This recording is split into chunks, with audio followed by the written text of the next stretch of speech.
ਹਾਂਜੀ ਸਤਿ ਸ਼੍ਰੀ ਅਕਾਲ ਜੀ ਸਾਰਿਆਂ ਨੂੰ welcome back to our channel the best English experts.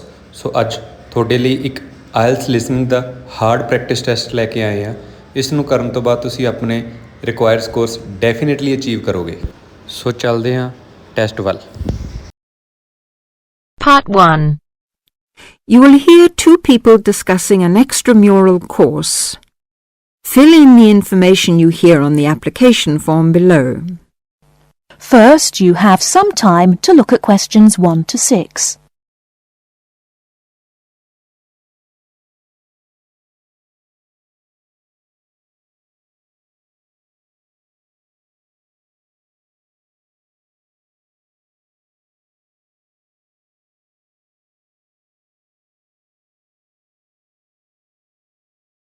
Now, here is the conversation.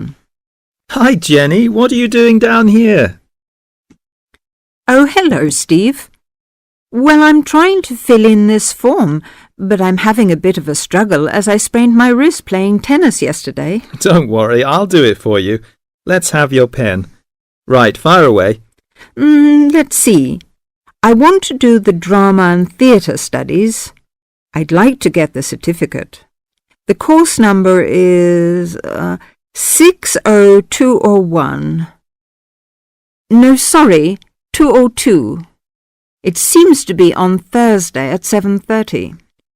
Yes, well, we don't have to put all that down. Now, I suppose we can call you Miss? Don't be funny, and spell my name right. Well, if you'll have a name like Jenny McPherson, let's see, it's M-A-C. No, big M, small c, no A. Right, M-C-P-H-E-R-S-O-N. Yes, okay, and don't forget it's a capital P, Macpherson. Now, what's your address? Well, I've just moved, so it's 6 Westway Avenue, Longford. Hang on, don't go so fast. 6 Westway Avenue where? Longford. What's next? Your phone number, daytime and evening. Well, I've only got one, as we can't have calls at school in the daytime, so put down the evening one. 605-4829. 4829, OK. And you're a teacher. How old are you? 29? Wish I were. No, 32. Before you hear the rest of the conversation, you have some time to look at questions 7 to 10.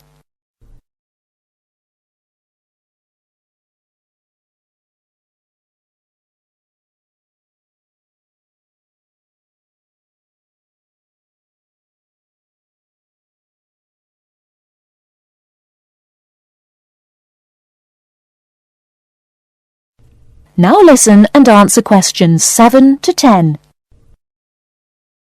Do they want my date of birth? No, don't seem to. Just age. How about educational qualifications?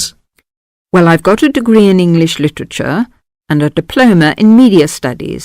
Media studies, right. Now, have you ever done any of these extramural courses before? No, don't think so. Although I did do something on psychodrama once. But no, it wasn't extramural, was it? That seems to be it, except for the fee. Yes, well, that's the same for all the central courses. I think £25. I suppose I have to include it with this form. Looks like it. Do you want me to write the cheque out for you? But you'll have to sign it. That is the end of part 1. You now have half a minute to check your answers. Section 2. You are going to hear a lecture about the Miners Hotel. First, you have some time to look at questions 11 to 14.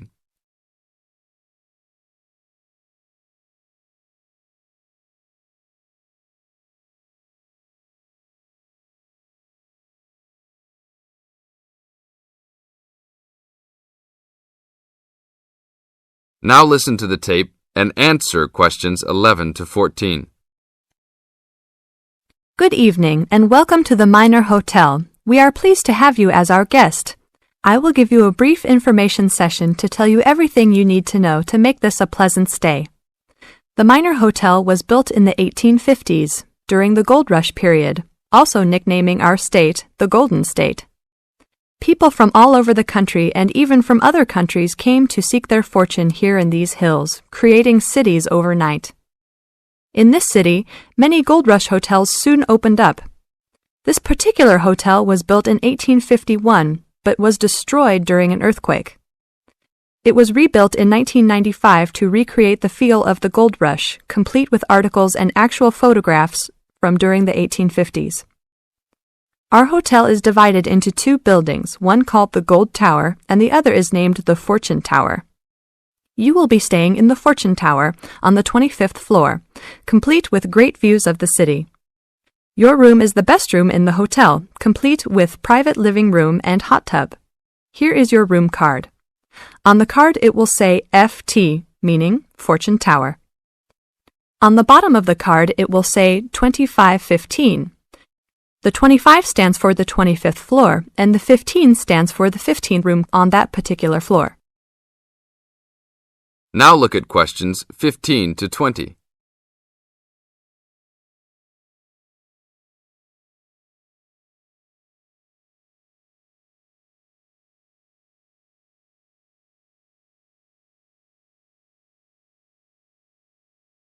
Now listen to the tape and answer questions 15 to 20.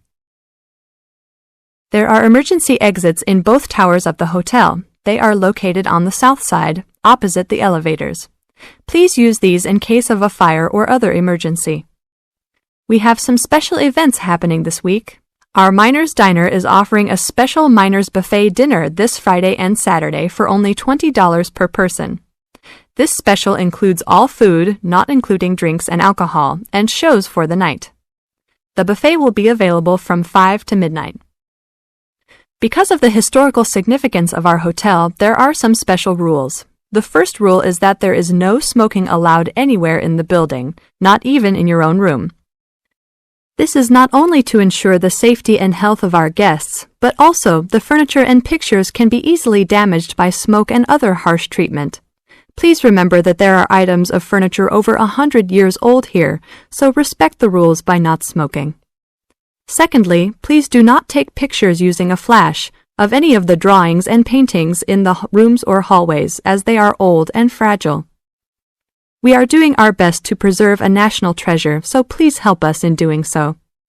Lastly, you will only have one set of towels and bed sheets per 3 days. This is to conserve the water supply, as there are frequent droughts this high up in the hills. If there are any further questions, the staff of the hotel will be available to answer your questions. In the event that no one is able to answer your questions, I will also be available from 8 a.m. to 5 p.m. each day in the concierge. I hope you enjoy your stay here with us. Thank you very much. This is the end of Section 2. Now turn to Section 3.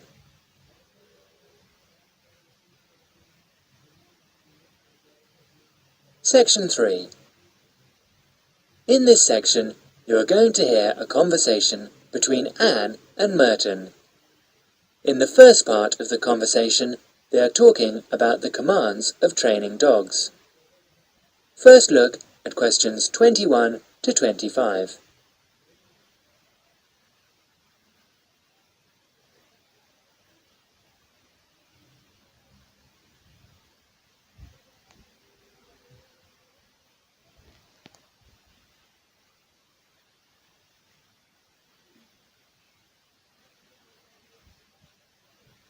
Now listen carefully and answer questions 21 to 25. So, that research paper we have to do next is the one about different styles of training dogs. How do you think you'll approach writing it? You know, I've been thinking about it, and I feel that the best way to write it is to divide the paper into two main parts. In the first part, would be analysing some examples of each style of training dogs. Right. First, what the styles are. After that, we can talk about how each style can be used so that the dogs learn something different from each one. Indeed. Maybe we could draw a chart and compare examples of each style of training, one at a time. So, the different kinds of training would be simple obedience training. There you would have things like teaching them to sit or stay in one place, and so on. Right. So included here would be simple audio commands, like speak. Yes, basic commands are just spoken words, aren't they? And then there would be the more guard-oriented training, where the dogs are trained to know a specific place well.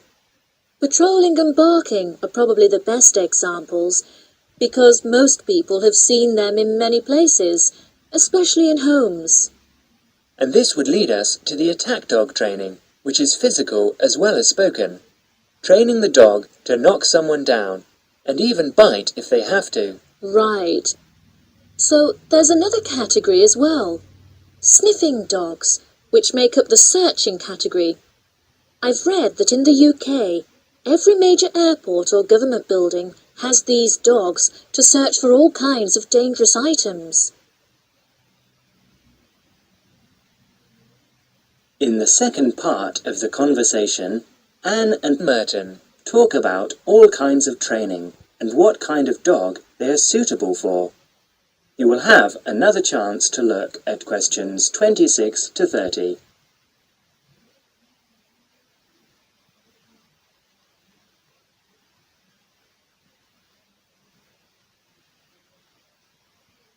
Listen carefully and answer questions 26 to 30. I can believe that. Well, we have a good list to build on. We're finally getting started now, so let's try to figure out when each type of dog training should be used. I guess we can start by trying to figure out the best situation for each type of dog training. What do you mean? What I mean is whether each type of training should be used with different kinds of dogs. We could use basic obedience training, for example, and ask whether it's more useful for a small dog, a medium-sized dog, and so on. In this case, I'd say obedience training is best with small dogs because they tend to get excited easily, and this will help keep them out of trouble. Okay, that makes sense. Then, let's look at physical training. Even though some people think it's ideal for every breed of dog, I think it's better suited to the larger kinds. Small dogs usually just aren't smart enough to understand the physical commands, and they can even get hurt from them. The specialized sniffing training is the same. I think it's better with the more intelligent breeds of dogs, and it's hardly ever useful with really small dogs. Attack training, however, can be useful for every kind of large dog, as long as the dog is treated well and given a lot of attention and care. All right. And what about guard training? Barking is an ideal way for small dogs to guard a home. I know they aren't big enough to stop a person, but making some noise is often all a dog needs to do. Other kinds of guard training, like biting, though, are different. I'd always plan to teach that to a smart dog, giving them a chance to use their brains and defend their homes. I'd have to agree. Trainers often just teach large dogs to bark at a person when they think something isn't right. But if the dogs know how to use physical skills in a bad situation, they could save their owner's life someday. Yes, I suppose that different people would have different needs for their pets. Right, and different trainers would recommend different methods for different breeds. That is the end of section 3. First, you have some time to look at questions 31 to 40.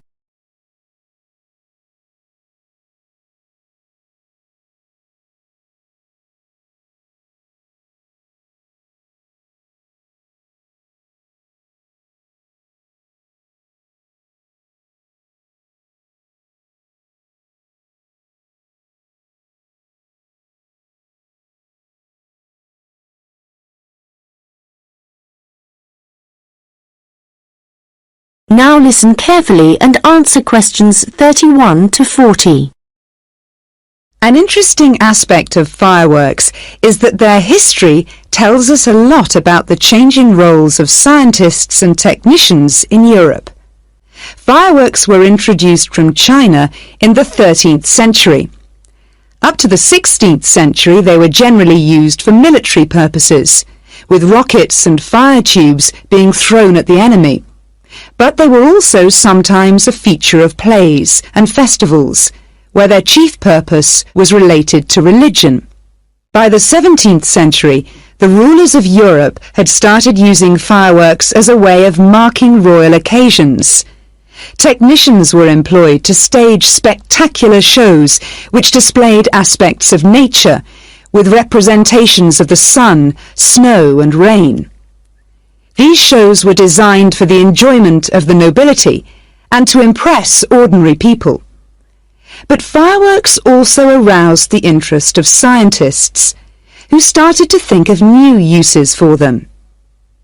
After seeing one firework display where a model of a dragon was propelled along a rope by rockets, scientists thought that in a similar way humans might be able to achieve flight, a dream of many scientists at the time. Other scientists, such as the chemist Robert Boyle, noticed how in displays one firework might actually light another, and it occurred to him that fireworks might provide an effective way of demonstrating how stars were formed. Scientists at the time often depended on the royal courts for patronage, but there was considerable variation in the relationships between the courts and scientists in different countries. This was reflected in attitudes towards fireworks and the purposes for which they were used. In London, in the middle of the 17th century, there was general distrust of fireworks among scientists. However, later in the century, scientists and technicians started to look at the practical purposes for which fireworks might be employed, such as using rockets to help sailors establish their position at sea. It was a different story in Russia, where the St. Petersburg Academy of Science played a key role in creating fireworks displays for the court. Here, those in power regarded fireworks as being an important element in the education of the masses, and the displays often included a scientific message. Members of the Academy hoped that this might encourage the royal family to keep the Academy open, at a time when many in the government were considering closing it. In Paris, the situation was different again. The Paris Academy of Sciences played no role in staging fireworks displays. Instead, the task fell to members of the Royal Academy of Painting and Sculpture. As in Russia, the work of the technicians who created the fireworks was given little attention. Instead, the fireworks and the spectacle they created were all designed to encourage the public to believe in the supreme authority of the king. However, science was also enormously popular among the French nobility, and fashionable society flocked to demonstrations such as Nicolas Lemery's display representing an erupting volcano. The purpose of scientists was basically to offer entertainment to fashionable society, and academicians delighted in amazing audiences with demonstrations of the universal laws of nature.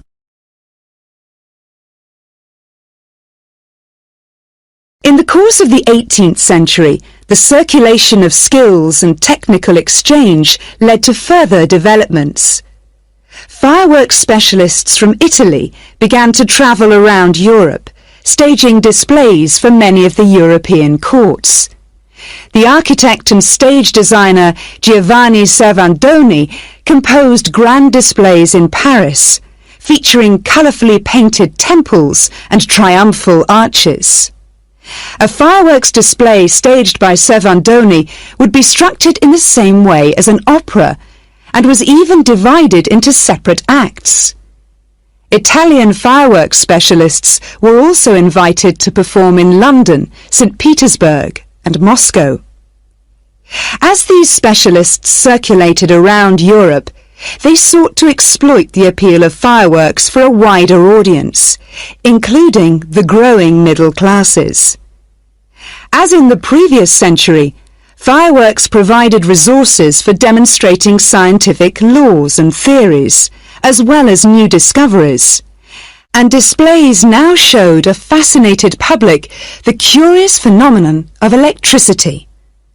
By the mid-18th century, fireworks were being sold for private consumption. So the history of fireworks shows us the diverse relationships which existed between scientists, technicians, and the rest of society.